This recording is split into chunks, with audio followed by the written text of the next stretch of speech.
eng afzal zikr qaysi deyilganda ham subhanallohi va bihamdihi deyilgan.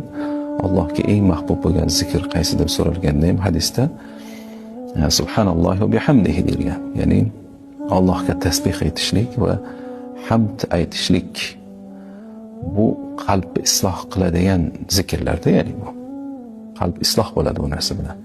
Ya'ni Allohga go'zal gumon qilish bo'ladi. Allohga go'zal gumon qilgan banda hech qachon hech qanaqa vaziyatda sinib qolmaydi.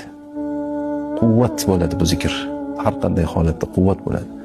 Chunki inson har qanday vaziyatda biladiki, Robbim tarafidan keldi bu narsa, Robbim menga ixtiyor qilgan narsa, men o'zimga ixtiyor qilgan narsadan afzal deydi.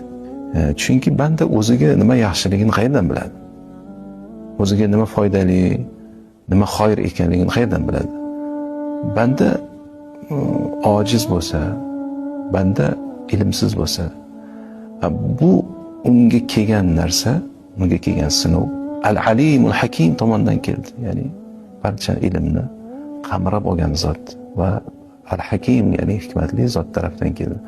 Shuning uchun ishlarini Allohga topshirish masalasida, ya'ni Allohga suyanishlik, tavakkul qilishlikda tasbih bilan hamd bandaga nihoyatda kuchli quvvat berar ekan. Ya'ni